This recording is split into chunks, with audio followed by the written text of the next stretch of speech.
Welcome in, folks. We got camps going on around the country. We got the dogs suited up in pads, and who better than the Baxter Street Boys to bring you all the info. I'm your host, Cole Wilcox, joined as always by my co-host, Jake Gordon, and our producer, Griffin Rudy, who just released a fire hype video that if you haven't seen it, go check it out on our Twitter. It is guaranteed to hype you up. But we've got a lot to get into. As always, we're going to win you guys a little bit of money, so keep an open ear for that. And we got a bunch of scrimmage notes to get into. We got sources all over the place giving us some intel. So stay tuned for that. We're going to talk dogs, and then we're going to break down some of the best Athens bars that y'all need to check out on game day. And even if not game day, they're always popping. But let's get right into it. Got a lot to talk about. Let's not waste any time. 10, 12, he's running over people. Oh, you hurt your walking. There he goes in the corner again, and we jump up. Touchdown! Oh, God, a touchdown in the corner. We just stepped on their face with a hobnail boot and broke their nose.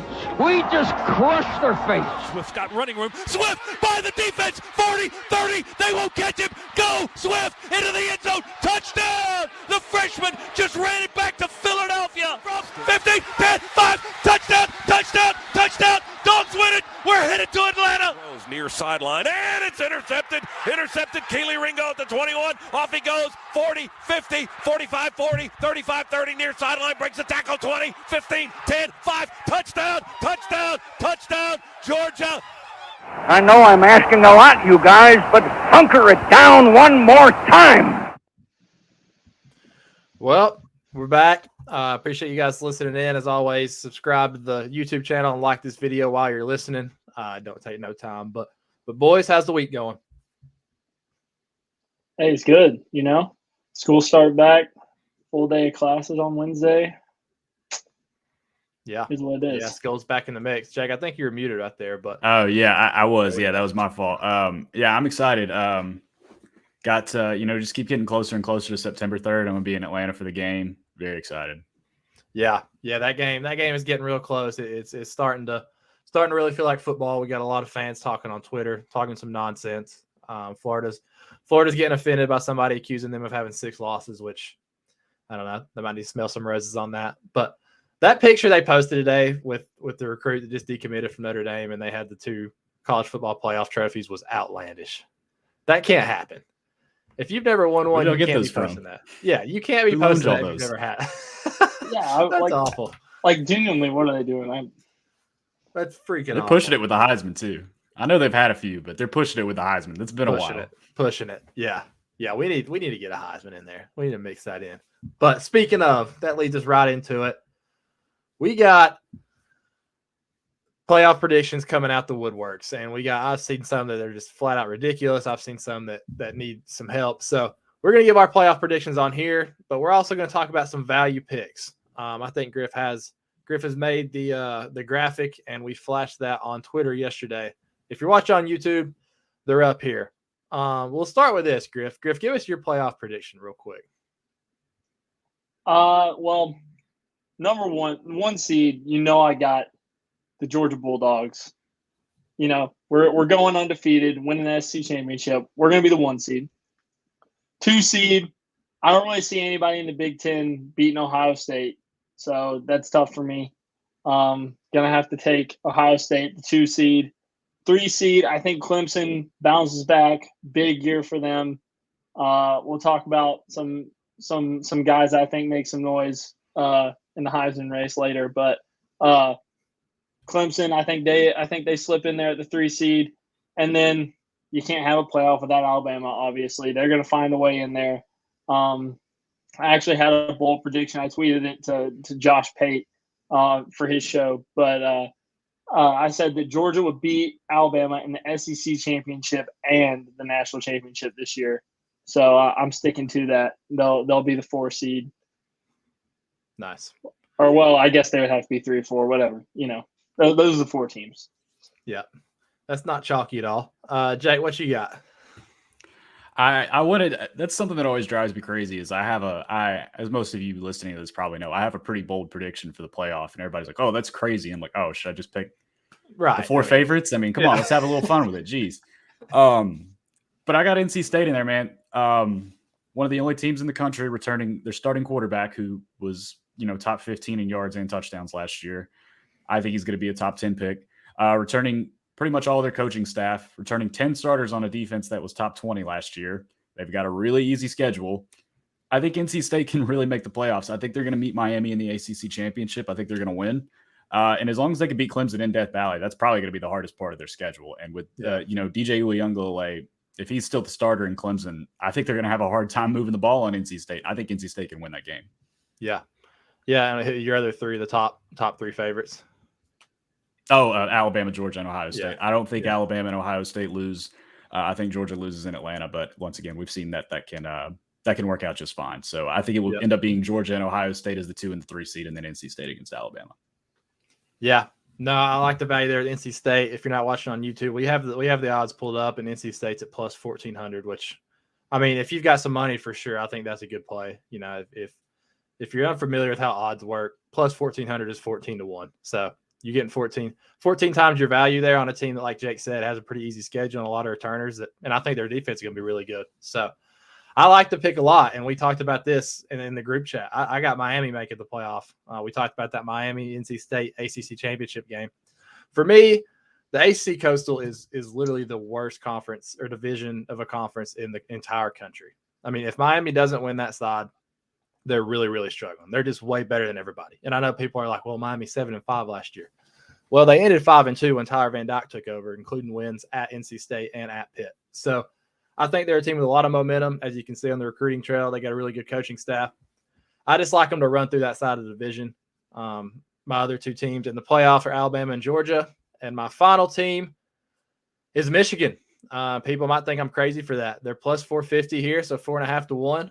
But the reason I have Michigan is if you watch last year with Ohio State, they won that game because their line of scrimmage was just so much better than Ohio State's. It was way better. They absolutely bullied them up front. It was a physical beating that they gave in Ohio State. And O-State has the best skill players in the country. C.J. Stroud, in my opinion, is probably the best quarterback. They have 2 of the best receivers in the country, and Travion Henderson's argument for number 1 running back. Like, they are loaded there. They can score. But I want to know why everyone has just flipped on them and thinking they're just some unbeatable team, because they haven't fixed anything up front. They have fixed nothing. They did hire Jim Knowles, the DC, who was at Oklahoma State last year, who I think is one of the better DCs in the country. But he's not a miracle worker. There's no such thing as miracle workers in college football. So I still think Michigan bullies them up front.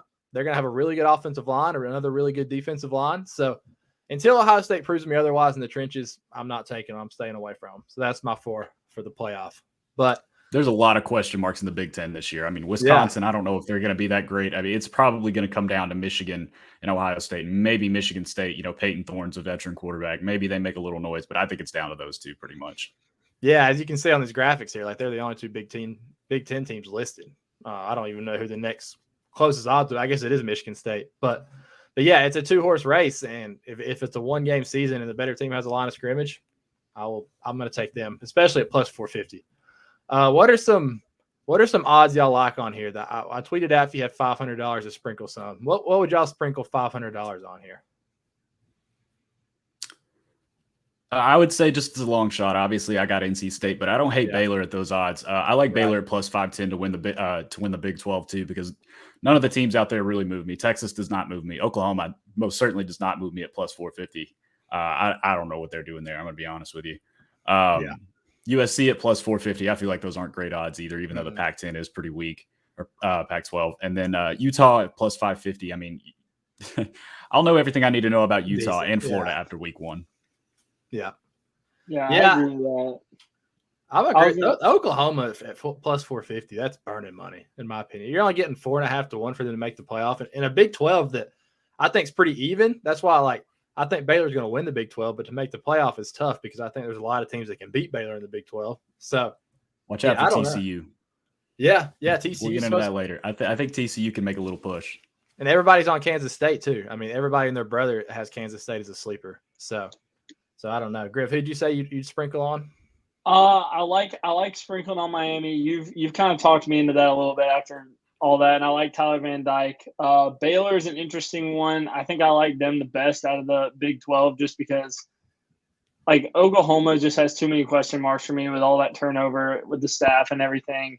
Texas is you know, they're going to choke. They're not going to. I like Texas a lot until these latest injuries to their O-line, who was already super thin. Like, if you can't protect the quarterback, it doesn't matter how good he is. That's kind of my thoughts with Ohio State. Like, I have an Ohio State buddy here who's all in, listens to podcasts and stuff. He said they're still looking for a fifth starter on the offensive line. You're looking for a fifth starter during fall camp, you're struggling. And if one goes down, all of a sudden you have to look for another spot, and you're thin. That's what happened to him last year. So I don't know. I'll be honest with you. I think the best value, and it's not shown on this list, you can get Ohio State to not make the playoff at plus 210. You're telling me you can have a team that not make the playoff for plus odds? That's not bad value at all right there. That might be the best on this entire sheet. But unless it's Alabama. Right. Alabama would be one of the biggest disappointments in the history of the sport if they don't make the playoffs this year. Yeah, wouldn't you just hate to see it? Wouldn't you just absolutely hate it? I'd hate it so much, you know. Let's move into a little Heisman. Let's just talk some value picks Heisman in case you want to sprinkle some down before the season starts. I've kind of hit on mine. I talked about Miami. I talked about Tyler Van Dyke. I think he's a guy who, and it's more of a product. Like, everybody thinks I'm so high on Miami is like that they're going to be this really, really good team. Not necessarily. I just think their schedule is so weak. If they're going to go to A&M week 3, if they win that game, which if you want to get A&M this year, I think you want to get them early, and they do get them early. If they win that game, they start 9-0. They don't have a single hard game until they play Clemson and Pitt at the end of their schedule. And I'm not high on Pitt. Clemson, we'll see. They're going to have a good defense, but I just think it's a product of their schedule. And it's Miami, it's a brand. Like, if they're that good, they're going to be shooting up the rankings. So I like Tyler Van Dyke there. Another guy I'm super high on. A lot of people saw it was kind of a primetime game last year, was Minnesota, Ohio State week 1. Minnesota's running back Mo Ibrahim. That dude's a baller. He was running straight through Ohio State last year. I mean, they were in the game. Like, they could have legitimately won that game. Tore his Achilles, brutal injury, but he's back this year, and I think he's a sleeper to kind of make it to New York. Griff, you go first. All right. Well, you know, for the biggest value on this list, I mean, there's only one guy on here who I'm riding with, and that's my boy Stetson Bennett at plus 12,000 odds. That's ridiculous. That's crazy. That's ridiculous. That's 120 to 1 for folks who don't know. 120 to 1. Already took it. So I'm riding with my guy Step. But another guy I do like on this list, so I think is going to bounce back in a big way this year, DJ. He showed a lot of flashes in that Notre Dame game, and I keep thinking about that game, and I'm like, dude, where was that guy last year? And like, I don't know if it was just like the team that Clemson had, because there was a lot of turnover on the offense that year, Travis Etienne and all kinds of stuff. So it was a very different team last year than it was the year before when he played against Notre Dame. Yeah. But I definitely think he has the talent to do that, and Clemson has the talent around him to make him be able to have a good season. So I like DJ.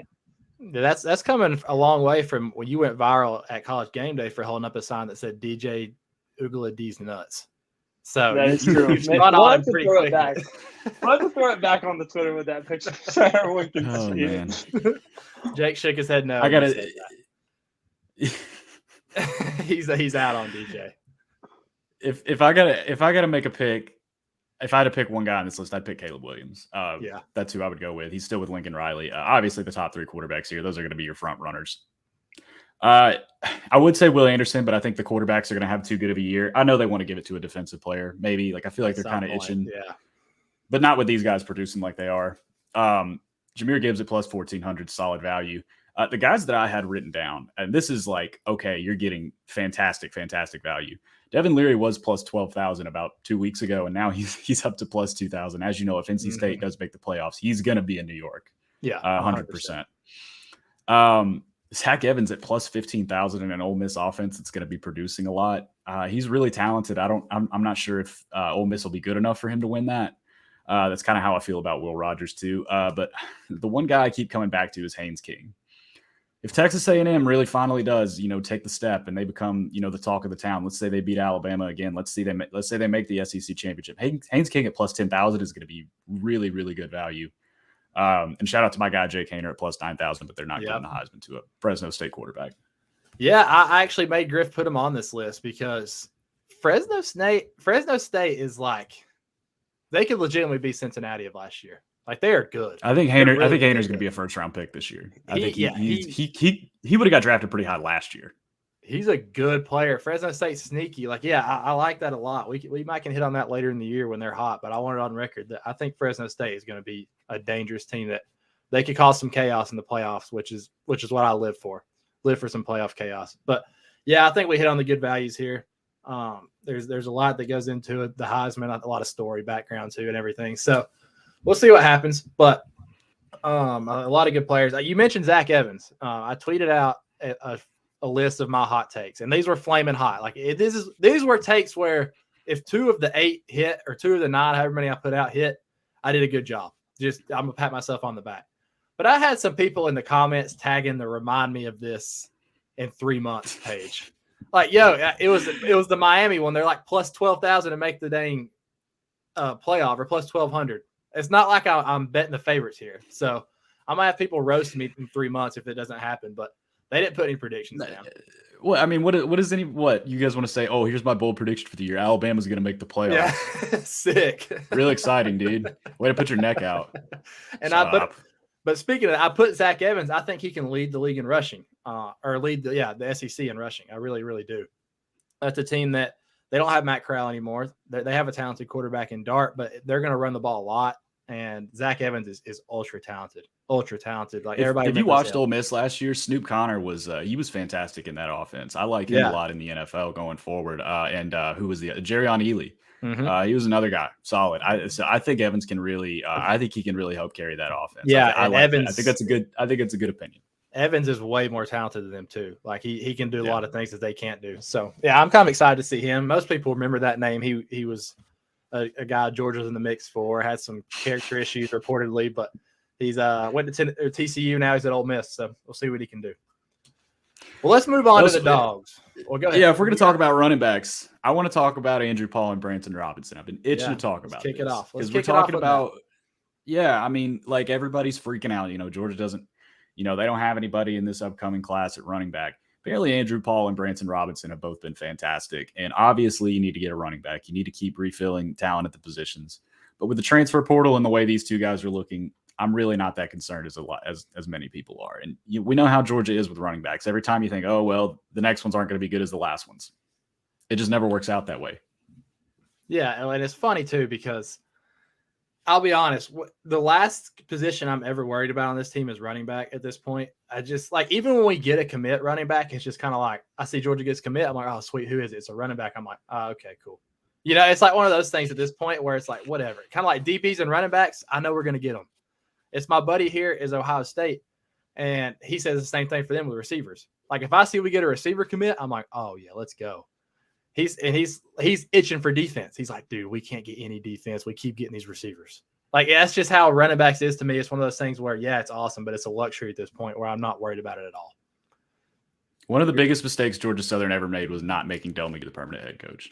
Yeah, no, I agree. Del McGee's a dog. He's a dog on the trail. He's clearly, we got arguably 2 of the best running backs in the NFL right now, and Todd Gurley would be if it wasn't his knees. But, yeah, we just keep churning them out. And speaking on that, this kind of leads right into it. I said we got some sources with intel. So, Brooks ain't the only one around here with sources. Keep that in mind. I reached out to some of mine this past week talking about camp, just kind of greasing their levers a little bit, seeing what's going on. And the message I got back was, and I want to make sure I read this correctly. This was the first thing he said. I said, hey, tell me some stories about camp. He said, and if you've been listening to the show, you'll know this fires me up. In all caps, he says, Kenny at running back has been a dog. He said, like a dog. He said, and I quote, he's been like Alvin Kamara in Madden 22. So the Kenny hype train just keeps rolling down the track. I put y'all on it about a month ago. Hopefully you buckled up because it's not stopping it anytime soon. This guy as a featured back is going to absolutely light the world on fire, and I cannot wait to see it. Kenny's going to bust out in week 1 big time. I'm excited. I saw like in a sports, I think it was a Sports Illustrated article on Randy Curran came to the scrimmage, and he was like some of the big points that he made. And one of his biggest points was that Kenny was a beast.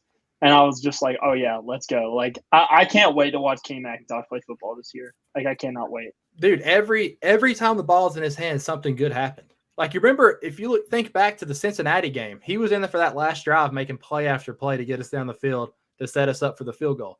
Like, he's been doing it. It ain't like he's about to bust on the scene. Like, I feel like he's been overshadowed, but he's been there. And he hadn't got the national love he deserves, but I'd like to know what his odds as a Heisman is. They can't be very high, but that would be some serious value if you wanted to sprinkle that. Because he's going to do it all. Like, he's going to catch for – I think he's going to rush for 1,000 and catch for 500. I really do. We all know it's a quarterback's award, though. That's the only problem. Yeah, it's borderline impossible. Bama's turned out like what, though? Three running back Heisman in the last century or the last decade? No, I think two. Mark Ingram and Henry. Yeah. And then Najee was there. Trent Richardson was there too. Yeah. Wasn't he? I can't remember who won. That was probably a year like RG3 won it or something weird like that. Yeah. Dude, I was watching that Manti Te'o documentary. That season's Heisman was terrible. They had 3 guys there. Yeah. Like, Johnny was going to win it, but yeah, still trash. People try to tell me Johnny's as good as like Cam. It wasn't even close. What even freaking close? Johnny Manziel was electric, but he wouldn't. Yeah, you don't have Cam. No. I don't want to bring him up again, but I always say this: Johnny Manziel was what Spencer Rattler thinks he is. Okay, that's it. Anyways, he always works his way back in here somehow. Jake Spencer, I know, man. I don't want to come into, but because he's just a kid, but also like it's perfect opportunity, and he does play for South Carolina now. If he still played for Oklahoma, it would probably be a little weird, but. Yeah. Back to Georgia. He's fair point. Back to Georgia. Apparently Dylan Bell's been stealing snaps, which that's exciting because you want to talk about freshman wide receivers. A.D. Mitchell was incredible last year. Ladd contributed in a big way. If Dylan Bell's stealing snaps from some of the guys who have been here with the depth that Georgia has at receiver, that he's on my radar. Yeah. Yeah, and that's something where I feel like we don't talk about this enough. Every year that Kirby's been here, there's been freshmen who've made serious impacts throughout the year. Like, that's kind of like a staple of his when you bring in that type of talent. He's willing to put them on the field. So there's going to be freshmen that step up and play. And I've heard a lot of good things about Dylan Bell. And that kind of transitions into what another thing that's been coming out of camp is, and we've talked about it on here before, but there's some position battles at safety and at opposite corner of Keeley. Well, I'm hearing that guys like Dalen Everett and Malachi Starks are not going to be able to be taken off the field. Like, they're going to steal snaps. They're going to be out there. They're too talented. And Brooks made this point, and if you think about it, it makes complete sense. Kirby was a DB, right? Will Muschamp was a DB. They've both been high-level DB coaches. That's kind of their MO. Like, they're going to be at their best when they have as many DBs at their disposal as possible.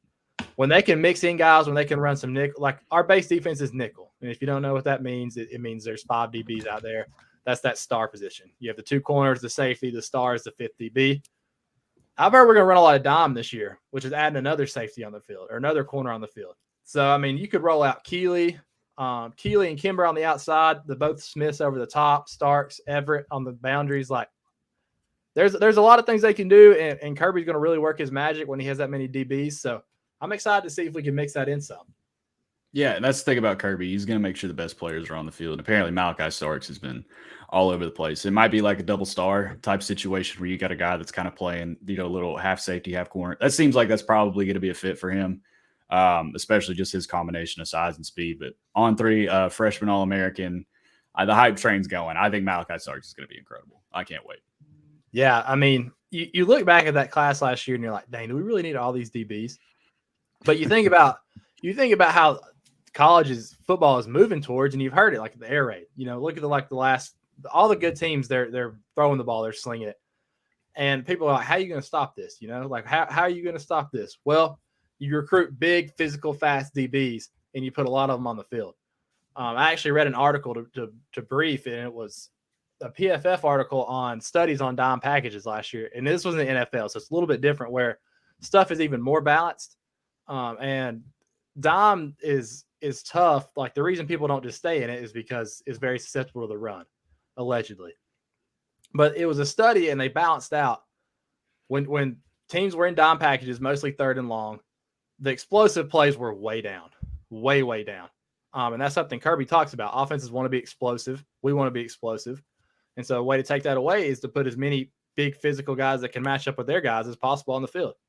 So I think we'll see more dime packages around the country as the years go on and offenses develop. But if we're the ones doing it the best, then we're going to have the upper hand, obviously. Yeah, and you say, oh, do we need all these DBs? Okay, Keeley's going to be gone next year. Chris Smith could definitely be gone next year. Dan Jackson could be gone next year. William Poole could be gone next year. You're going to be replacing a lot, and you got to look at guys like Javon Bullard, Kamari, Nyland Green. I mean, these freshmen are going to get a lot of playing time this year, probably because they're going to have to be ready for next year. Yeah. I mean, there's 5 true freshmen on that list. I mean, all 5 of them are extremely talented, so that's a big group coming through. I hope they can keep them all. And Javon, I've heard, is taking snaps from William Poole. Like I've heard when we walk out against the field on Oregon, there's a good chance that Javon Bullard is the starter at the star position. And I think that's exciting. Like if he's that good where he's taking snaps from older guys, like he's clearly a guy. Like that's what gets me excited about freshmen that are getting on the field. Like you think back, like Nakobe, he was stealing snaps from guys who are in the NFL right now. Richard LeCount, like all these guys who you can't keep off the field, you know what they're going to be down the road. And even as freshmen. So I'm excited to see some guys in the secondary. I think it's going to be really cool. And they're going to be going against great receivers and great tight ends in practice, especially tight ends. Those safeties are going to be battle tested. Yeah, that's another message from the source. He just said our tight end room is nuts. It's like, yeah, I get it, but breaking news on that one. Yeah, it's crazy though. Like people just keep reiterating it. Like they got a lot to live up to, but I'm not worried about it at all because the athletes are too freaky there. They're way too freaky. Yeah. It's nuts. Well, since we're talking about that, I wanted to talk about the picture of Darnell Washington where he quite literally looks like he was built in a lab. He looks huge. Huge. And if all that's functional and he's not losing many steps or losing that much speed, I mean, I really genuinely think he might be able to start for us on the basketball team. I don't think that's good. Yeah. Maybe last year's basketball team. I don't know about this year. Last year's he's built the same as like Braylon Bridges, though. Like they're about the same size probably and probably about as athletic. Dude. He may not be able to shoot, man, but he's like, it's such a cliche, but he is really built like a power forward and he is that athletic and he is, that good at leaping. So I got high hopes for Darnell, man. I genuinely think if you put 100 pounds on him, he could be one of the best offensive tackles, in football. So I think he's going to be on the field a little more. He gets overlooked now with Bowers and Gilbert being back, but Darnell's going to get plenty of snaps. Well, the thing about that too is if you remember last year, he had a foot injury.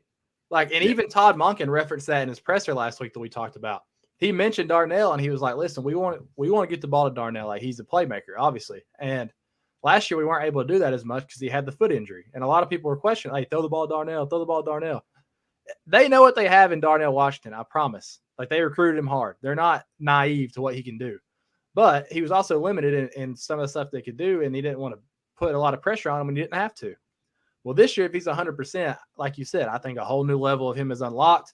What he does, just even in the red, especially in the red zone, cannot be overlooked. I don't think that we're going to be begging to see Darnell Washington this year. And the word out of the first scrimmage was he put on a clinic. Every report I've seen so far starts with how good Darnell's looked. So I'm excited to see what the big fella can do this year for sure. One area that, and this is what probably excites me the most out of anything that's come out of camp, is the O-line talk. And we've referenced it on here before, how important getting that O-line established was into the rebuild that Georgia went through into becoming a powerhouse, and Sam Pittman is owed pretty much all the credit for that. I had a guy say that he's heard the buy-in from the players is very Pittman-like when it comes to Stacey Searles. Like they love him. And when you have that type of buy-in like that, that's huge. And Brooks has been raving about it. There's 7-8 guys that are Sunday guys on this line. He thinks there's going to be a lot of rotation. The starters right now look to be Broderick Jones on the left tackle. That becomes of no surprise.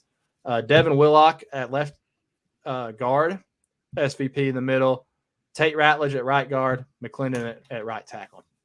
Tate's got some turf toe right now too, which I hate. At least it's not lens fracture related. Yeah. But turf toe is such like a wimpy sounding injury. It actually really sucks. Oh yeah, it sucks. Sucks. So I hope he's good. I hope he's good in the next couple days. Yeah, and this report came like not long ago, so I'm hoping that's why I was happy to see Tate there, because it looks like he's doing all right and he's playing well. So getting him back is huge. I mean, he was a starter last year, and we forget about that. Those 5 guys right there are the best offense. That's the best offensive line in the country, in my opinion. I don't care what the Michigan guys say. That's the best offensive line in the country. And then some guys that are really being talked about: Jared Wilson, Xavier Trush, Dylan Fairchild, and Micah Morris. All Sunday guys. All are going to be fighting for playoff or play time. I think we rotate a lot up there. Keep the guys healthy, keep them moving. But very, very excited to hear that the offensive line is coming along like this and could be the strength of this team, because that's the teams that win. I don't care how flashy football gets. Up front is where stuff wins. 100%. I think Broderick's going to be a top 10 pick. I definitely think he's going to be in that conversation. Freak. He could have that Andrew Thomas jump that AT had when he was here. Yeah, and McClendon too. I think McClendon's a first-round pick too. So I think McClendon slept on. He is. He's been a starter this is his 3rd year starting now. He's a guy who you don't hear much about, which is the best thing you can say about an offensive lineman.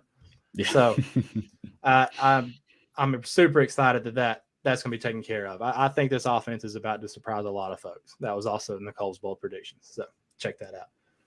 Griff, you got any notes you want to hit? And the last one I wanted to hit on, other than I want to talk about Kamari Lassiter a little bit, because Kirby's praised him a lot, just how hard he's been working at fall camp and playing at the scrimmage and everything. Like, he's been working his butt off, and that's like the exact words that Kirby said. Like, he really wants that spot. So I think we'll see him out there a lot, and I'm excited to see him. You know, he's kind of been waiting in the wings all last year and always had a guy ahead of him, and so now he's going to get some time to shine. And then on the other side of the offensive line, the defensive line, there's a lot of competition there, and it's going to be awesome to see all the rotations that we have out there this year. Obviously, Jalen Carter, you know, we know what he is, but all these other guys, they're young and want playing time. Like, there's going to be a lot of guys out there with a lot of talent, so it's going to be cool. What's crazy is I'm hearing that there's a legit competition with Bobby Bill and Chaz Chambliss. Like, that's a legit competition. So that's speaks, where they need competition. Yeah, that's where they need it. That speaks to Chaz. Like, Robert Bill is good. He led the team in sacks last year, and he's in competition for playing time. That's how you know that we're in good shape out there. But it's crazy how we just keep going back to DBs. Like, I didn't even mention Lassiter when I just listed off those 6 I thought could play, and he's the guy who made plays last year when he came in. Like, it's an embarrassment of riches on the back end. And you might say, well, why? How can we never run down before? Well, it's because we had the best front 7 in college football history. We didn't have to. Like, that's part of, like, Kirby wants to play these DBs and he wants to have as many at his disposal, but he's not an idiot either. He's not gonna pull Quay Walker off the field to bring a DB on. This year with young linebackers, we're gonna have more opportunities to do that. And I think we're gonna see a lot of turnovers. Like, I think this team is gonna force a lot of turnovers with this many bodies and this many freaks on the back end. So I think it's one of those things where we might give up a few more points, but we might force a lot more turnovers too. It's Definitely. Really cool.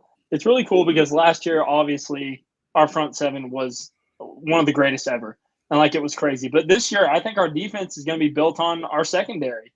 And we had some great guys in the secondary last year. I mean, you had Chris Smith still there. You had Lewis Seen drafted in the first round. Yeah. Darren Kendrick was great. Kelly Ringo was a true freshman, but now he's a year older. I mean, like, I don't know. It's going to be really cool to watch the secondary this year. We're going to be crazy. So. And I think that'll just speak more to Kirby and the defensive staff on, like, kind of the genius he has on that side of the ball. If he can win in 2 different ways like that, like winning up front and then being able to have the secondary the next year that kind of powered you through. I think we got a good one. Let's say that regardless. That's all the notes I had on fall camp. As y'all got any more? That's pretty much all I got. Yeah. That's it for me. They're kind of taking these last couple of days easy. School's starting back, so they're kind of getting them work back in. But camp's pretty much over. Like, it's practice time now. Like, it's prep. I've been going on my afternoon runs. I always run by the stadium. I can hear Kirby getting after him. It's very funny. I always pull out my AirPods. Like, I'll be listening to music. I always pull my AirPods out just so I can listen. And then as soon as I get past him, I pop them back in. It's awesome. Yeah, he lets it rip. But yeah, it's Oregon prep time. Like, it's crazy. It's here. It's legitimately here. It's time to go. It's exciting, man. I can't wait. I cannot wait for that first kickoff in the Mercedes-Benz. Nothing like game day on a Saturday in Athens, right? People start showing up usually about Thursday evening. Thursday bars are packed on the weekend. Friday's a madhouse. Saturday you can barely go downtown, and Sunday's the cool down. But where you want to bring you, where you should go on those days. So last week we had the restaurant draft. refer back to that for places to eat. Now we'll tell you where to go after you go to the restaurant, where to hang out at with the Athens bar draft. Jake, you got the random generator again? Oh, yeah, I can pull that up. All right. Y'all go ahead and pick your numbers. I'll roll 11. 13. Again. 11. I'm going with 3 again. If it ain't broke, it's all right. As you can see, blank. And we get 7. So I'm 4 away. I'm 4 away too. And then Griff, you go last. Cole, you can go first. I don't care. All right. I'll go first, and you might have guessed this already if you've been there, but my first pick is General Beauregard's Gins. Which is why I let you go first, because I knew the you were going to pick that call. first. Yeah. The Gins is the spot for me. It's you can go play some pool in the back. You can hang out, listen to country music, eat some peanuts. Right up my alley. If I go downtown, Gins is usually my first stop. So nothing more to be said there. Y'all already know where I'm going. It's my easy 1-1. Very close with the staff there. Greatest bar on planet Earth, Bar South, no question. The only thing that sucks is the line. Yeah, get there early. That's all I gotta say. It's worth it. Best bar in America. Anyways, I love when you tweet out the bat symbol, the Bar South bat symbol. That one's a classic. That's funny. That's good stuff. Bar South on the way. Griff, double up. I think I know what Griff's gonna take. My first pick is going to be the only place that you should ever go on a Thursday night. Cutter's Pub, dollar beers. Hey, that dude, I love Cutter's. And when the first time I ever walked into that place, I was like, oh my gosh, this place stinks. Yeah. But it's grown on me. I freaking love it. I go there every time I go downtown. And my next pick. Well, hold on. Before you get off Cutter's, it's funny that it's literally 2 different bars. Like upstairs, it's like a beach bar, and then downstairs it's like it kind of wants to be like a nice, like kind of high end bar, and then upstairs it's a madhouse. It also worked out really well that I got engaged on a Thursday and we got to go to Cutter's that night. That was very nice. That was very cool. My next pick is a place we actually already talked about in the restaurant draft, and I'm going to take it as a bar because I feel like this is one of the coolest places to go on like a Saturday, especially when there's football on. Paloma Park, you get some good drinks there. They got the big screen outside. You can watch some football on. Great place to go and hang out. That's a great pick, but I thought you were going to steal mine. And with my next one, I'm going to go with another restaurant bar, Polly's. Love Polly's. It's more of a casual spot. Definitely, not a place if you're trying to, just go, nuts. But Polly's is nice to go sit down. If there's something to watch, I think Polly's is definitely a good choice.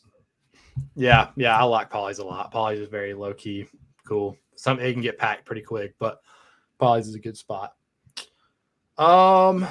Let's see. For my next one, I'm gonna take. This is tough. I got a couple I want to pick here. You got 2, so I know. I'm trying to think of the best way to do this. I'm gonna take Moonshine. It's a good pick. I got a couple friends that work there. Yeah, Moonshine's a cool spot. They like you said, they usually hook you up when you go in there, and it's a good game day atmosphere. Moonshine's like a really good spot for the game day. One that is great to go on Sundays, which is random. If you're still hanging around on Sundays, Griff, where am I talking about?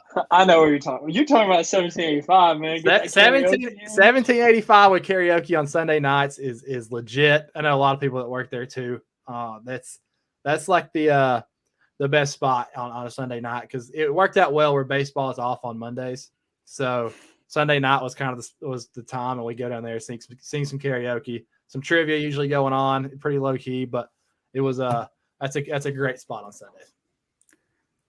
I got a couple choices here. I'm very happy. I'm going to get my top 3 picks. With my third one, I'm going to go Boar's Head. I don't love when they do live music, but the downstairs is cool. Once again, I got some friends that work there. Big supporters of the brand. Love those guys. But Boar's Head is dope. Great spot. I love, you got the top, you got the middle, and you got the bottom. So it kind of feels like a 3-in-1 spot, but Boar's is cool. Yeah. Boar's is a cool spot for sure. Any of the bars that up and down where you can kind of get whatever you want, I'm a fan. Absolutely. Griff, round out your 4. Yeah. My next pick is going to be my favorite bar to go to when I want to like listen to like some good music and like dance. Like if I want to dance, if I'm in a dancing mood, I'm going here. 90s. They always got like 2000s hip hop bumping, all kinds of good music. So I like 90s a lot. And then my last pick, I'll go with All Good. Cool bar. You got me. Yeah, Thought I was going to get my top 4. That was the one where I was contemplating mixing it in my last 3 too. Yeah, you go there, you play some pool upstairs, hang out. Great place to go hang out. Great place. Yeah. We went there after Cutters that night, huh? Yeah, we did. Yeah. Mm-hmm. Hit the two good ones. Yeah. I'm between 2, but I will give the edge to. I'll go Centro. I was between 2, but I'll go Centro. Usually playing some throwback jams. They got the Pong tournament. Solid spot. It's kind of gotten way more popular recently. Nobody used to go to Centro, and it is consistently packed. I agree with that. Good spot though. Big Centro fan. This one, this last one is going to be confusing for most, but it's one of those if you know, you know. Saki Mama is my last one, and I have a story behind it. Saki Mama. Saki's great because there's never a line. Like you could walk right in if there. That is exactly how this night happened. So we were waiting in line with what's the one right beside it. I'm bad at geography now. It's General. Cloud. Yeah, Jen. Cloud and Jen. We were waiting in line for either Cloud or Jen's that night, and there's no line here. And so we're like, let's just go in this one. Screw it. So we had a huge pack. I mean, a huge pack of people all going to Saki Mama. And listen, I'm not a guy who likes to drink really at all, ever. But when I do go downtown, if I'm going to get something, I just like to sip on a Jack and Coke. So I go up, me and my roommate go up, and we say, hey, we want a Jack and Coke. And she's like, we don't really have that. I was like, you don't have Jack and Coke? I was like, where are we? And she's like, nah, this is what we have. And I'm up there, and I don't know what on earth I'm reading. I'm like, and I see a logo of a Ugga, like a dog, and it's called Dogs. I'm like, all right, give me some dogs. And there's like 4 people standing there. I was like, give us all the dogs. And they bring it out, and it's got like the pub drink or the pub cup with the chopsticks and a shot glass. And you hit the table, boom, yeah. And then it turned into a long night, and we had no idea what it was. It turned out it was Saki Mama. There was some events that happened that night, some falling down the stairs from some folks, but yeah, it turned out to be nuts.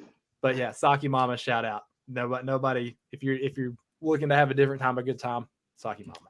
Yeah. Should we run through some honorable mentions? For sure. Go ahead, Griff.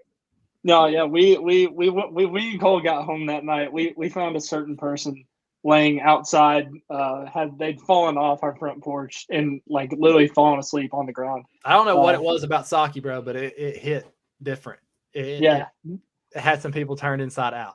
I gotta go get me another dog sometime. I gotta get a dog. Get a game day dog. I like Saki, man. I've had some good nights at Saki Mama. Well, that was the problem. It was like, I think it turned out it was Red Bull and Saki, and it just tasted good. It was just like, oh, this is actually good. And it was like, let's get some more of those. And then I got the bill, and I'm like, no, this can't be mine. But that's yes, let's do it this way. How about if we were freshmen picking bars, what our top 3 would be? Oh God. Silver. Sand. Let's show them some love. Silver, sand, and bourbon. Bourbon or Budo, one or the other. Those 4. What was the one? I never see anyone in Sandbar anymore. What about the one with the strobe lights? Hedges. Hedges is a that ain't bar. Hedges. It's not Hedges. Right, I It's know. the Warehouse. The Hedges was the ultimate freshman bar. Yeah, I've never been in the Warehouse. Yeah. I remember we were in Silver one time, and it just got packed randomly. Like it was literally super chill, and then it got packed randomly. We're like, what is going on? Turned out it was Richard LeCount's birthday, and he had recruited everybody, and it was just like, I got to get out of here. I can't even move. You couldn't even take a step. I like Silver. There's just always way too many people in there. I'm not a big crowds person, so it's always way too packed. I feel like there's always a fight in there too. I swear, every time I go, somebody gets in a fight. Like not anybody I know, but just like there's always a fight that breaks out in this huge crowd, and if it's not in there, it's a rat. Like it's in that corner beside it. That corner beside it, right there in the street. There's always fights going on. Yeah. You're right. You're right. Sandbar is a freaking octagon. You got any more honorable mentions? Not that I can think of. I can't even. I mean, we hit all the ones that I go to all the time or ever. Agreed. We hit some of the ones I don't even go to. Yeah, I mean, I couldn't tell you the last time I've been in Buddha. Yeah, no. But yeah, so you got some place to go on game day now. Like we said, we got the restaurants, got the bars. So you're starting to learn a little bit more about Athens the more you listen to the show, and that's go to Bar South and ask for the Jake shot. It's just Rumpel. Heck yeah, that's how you know he's big time with a shot named after him. We're about 1 week away from really cranking this show up. We'll have a regular schedule next week, and then we might have some different things on the horizon. So let's have a good week. Let's really start getting those football juices flowing. And lay some money down on some of those values. Let's see what we can't do. But everybody have a good week and go Dogs.